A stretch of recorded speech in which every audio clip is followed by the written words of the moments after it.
For Vladimir Putin, 6 more years in the Kremlin. Russia's president is sounding more confident than ever.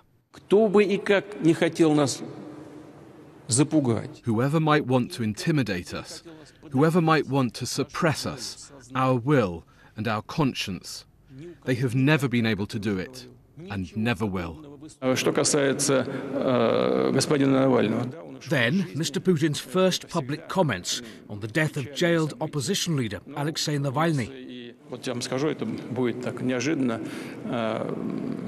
You may be surprised, but a few days before Mr. Navalny died, some colleagues of mine told me there was an idea to exchange him for certain people in prison in the West. You can believe it or not. I said, I agree, even before he'd finished talking. But what happened, happened. Election results on Russian TV, not a hold-your-breath moment. The winner, by 1.5 miles, Vladimir Putin.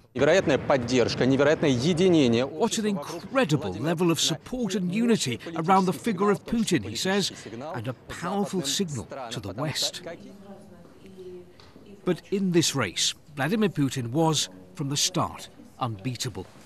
There were other candidates, but no serious challenger. Potential rivals here are swiftly removed from the political stage, forced into exile or put in jail. And elections tightly controlled by the Kremlin.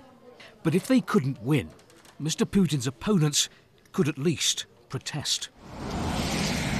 And they did, in many parts of Russia.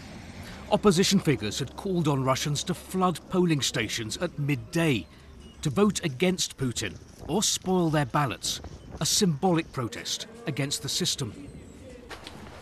We were here. I've never seen queues like this before at a Russian polling station. Before his death in prison, Alexei Navalny had backed the protest. It took courage to come. The authorities had warned that large crowds at noon would be viewed as illegal gatherings. I was here as a member. Ivan, not his real name, told me why he'd come. It was important for me to see faces of other people who would come here today and to see that I'm not alone in my political views and that there are a lot of Muscovites and other people who believe that Russia can be another country with another future. For now, there'll be no change in the Kremlin. This election was never about would Vladimir Putin win or wouldn't he. Elections here are designed to ensure he wins, and wins big. From the outset, for the Kremlin, this vote was about creating the impression that Mr. Putin has a mandate from his people, not only for war in Ukraine, but also for what he's doing at home, transforming Russia into an increasingly militaristic society in confrontation with the West.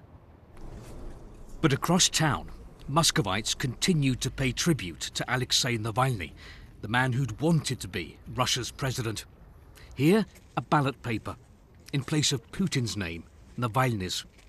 And this message: he's the candidate we wanted. Steve Rosenberg, BBC News, Moscow.